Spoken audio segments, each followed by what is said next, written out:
As we move into the history of electronic communication, it's kind of interesting to look at this thing from somewhat of a different perspective because if you think about it, the electrical industry really was first started in about the 1880s, 84, 85, 1885. And so we really only have about a 200-year history here of when it first started to where we are now. And then, so we can see that we have an industry that everybody now on this planet, is basically living on electricity. So we've come a long way in a very short period of time and learned a lot of lessons. And then when you throw in that electronic communication has really only been around for about 20 years in the mainstream. And I wouldn't even say mainstream because although I was doing emails in 85, that was because I was a computer geek. And the only people I could email were people that were similar to me, and there weren't many of us out there. But by 85 to 95, we started seeing, and most of you guys that have been around that long remember 95 was when we first started learning how to use these darn things. And I remember everybody just saying, "Oh, I don't want to ever do that. That's the worst thing in the world." And we can go back and laugh at those days, but it's true that we've really only had about 15, 20 years of mainstream performance. And I would say in the last 5 to 10 years, we're starting to now understand the patterns that get created from it and the smart things you can do with emails and the really, really stupid things you can do with them. And so to go through that history, I kind of looked at it in different ways, and me and a couple of the professors with the academy, we could have gone out and got you a lot of data on when this happened and that happened and that happened, and that's really not what we're looking for. We're trying to give you a good hands-on perspective from the project engineering seat, where you guys live. So I'm going to just take a personal experience in my career, and we're just going to follow it through so you can kind of you can at least see all the mistakes I made along the way.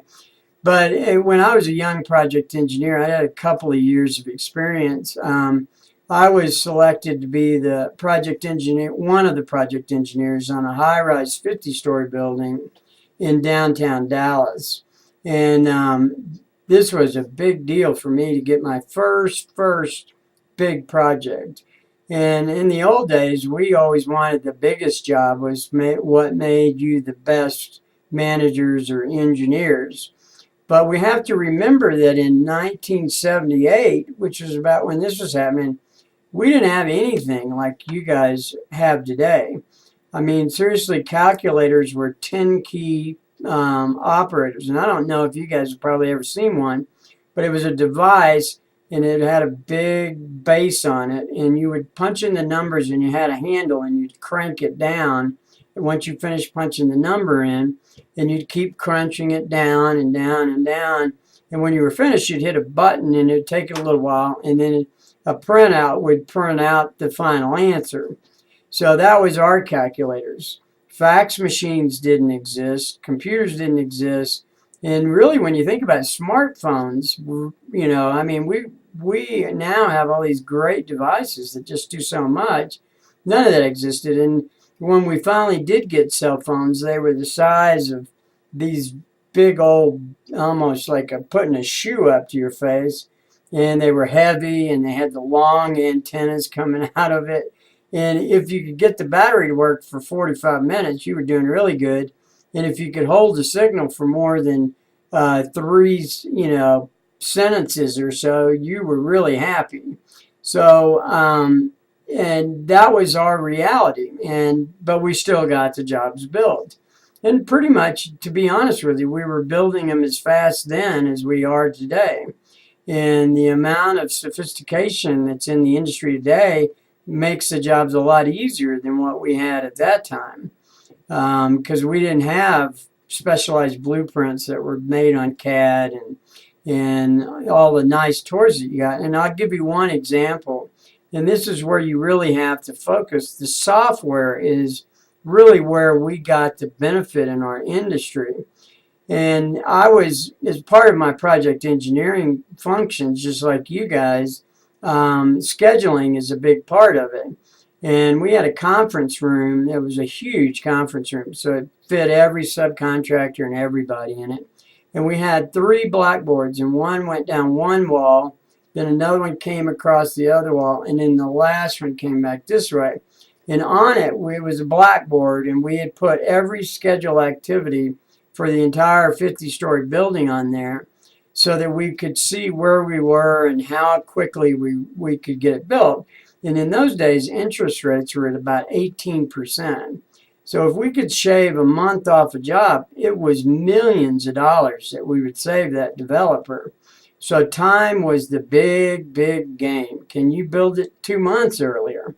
And on a 50-story building, once you get it going, you can get some rhythm and you can beat your schedules if you do a good schedule. But what I would have to do is every night, everybody would play with the blackboard all day long, making changes and everything.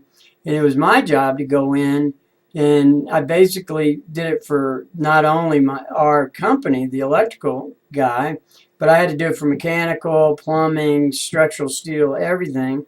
And my job was to go in and calculate that schedule from one end forward through it so I could get my forward pass calculations so I could find my positive float. And then I'd have to go back and calculate the whole thing backwards all the way through the board so I could find out where our negative float was. And I'd have to do that every night before I went home, and so that everybody, when they came in the morning, they could see where the schedule was. And we ran the job off the schedules. And so you can see how I actually ended up developing a program, because that's the only way you had programs back then, in BASIC, so I could calculate that thing. And now we have Primavera, and it's just a cakewalk. So really, the industry was much different. I mean, all the functions were exactly the same, but they were very inefficiently done. The important historical aspect of this example, or examples, is to give you a real understanding as to why the formats of emails came to be what it is today. And from about 1981, technology began to present itself. That's when the first IBM PC came out. And that ended up starting the evolution. But I can tell you that at that time, most companies did not want to buy computers. They thought they'd never, ever work for the electrical industry. And so did the construction. I mean, the general contractors didn't want them. Nobody wanted it. Even fax machines. Everybody was so old school. Well, we did it this way for the last 50 years. That's the way we're going to do it, by God. And so it's funny now to look at it that you guys are embracing it, and that's pretty much a lot of what you do every day. When it was at the beginning, it was fought so hard that you couldn't get anybody to accept your, using a more efficient email, because they couldn't understand, is this has legal consequences? Is this, you don't have any peer review, because I can hit the send button. And we'll go through that a little bit here in just a moment. But yeah, I can hit the send button without my project manager looking at it or my administrator looking at it. So it didn't have any peer review. So, and to understand that process, all we were doing as project engineers back then is exactly what you guys are. As project engineers, we're responsible for all the material needs, all the submittals, the POs, the deliveries, the cost reports, and then we're scheduling and any other things that come up as a result of it.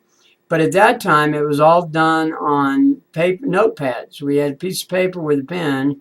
We'd typically double space it because we knew we were going to have to modify it 2 or 3 times in the process of peer review.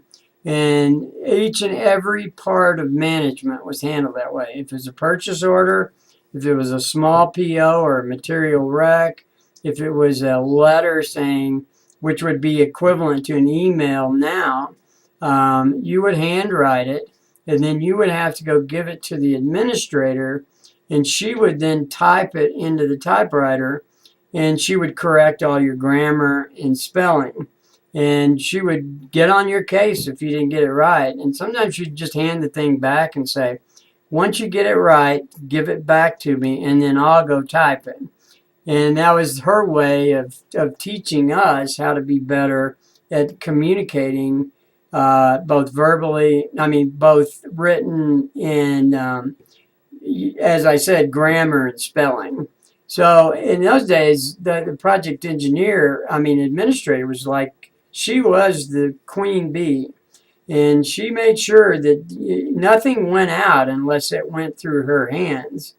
And so once you got your handwritten draft done and you got it through your administrator and she had actually typed it up, then you would go sit down with the project manager at night and he would read the correspondence and make his comments. And sometimes you could walk out and you get everything was fine. But boy, they were pretty particular in those days.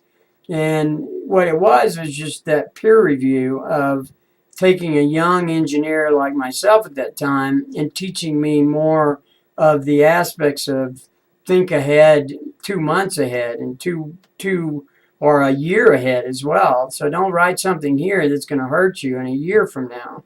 So peer review was very good, and is an important factor that we've lost nowadays in the emails. So that's one thing that we really need to kind of look at in our process of doing electronic communication today. And it's really doubtful that you guys could really imagine your job being done in such an archaic fashion. You'd probably say, how in the heck would I couldn't do all this if I didn't have a computer. But you can. And we did, and we were able to build them as fast as you guys are building them now. And we were able to make money and do some beautiful, beautiful buildings. But then again, we had a lot of jobs that would go upside down too. So every once in a while, you get that one job and it'd just turn around and be a dog, and you'd lose $4 or $5 million. So it was a lot riskier of a game back then. It was a lot like playing poker. So now to consider what happened in that whole administration situation is, once you got all that done and you got your project manager to approve it, you would then have to get it delivered, okay? And, the post office isn't exactly the most efficient way to do things. And so what we would have to do is, in the mornings, if it was a really hot email or a hot letter that was very, very critical or had a lot of significance, you'd actually get in your car and drive it over to the guy's office and hand it to his secretary, and then you drive back to your office. And then at the same time, we had messenger services like Quicksilver and those guys, and they'd send a person over every morning, every noon, and every night, and they'd pick up whatever letters we had, and then they'd go drive around the city of Dallas and deliver it to the architects, the engineers, the owner, the general contractor, and whoever. And luckily, most of us had offices downtown, so it wasn't a big deal. And a lot of guys you see in New York where the bicyclists are delivering correspondence that way, that's exactly what they were doing back then. So it was also very expensive because of that. Now, this is where we can learn from history a little bit.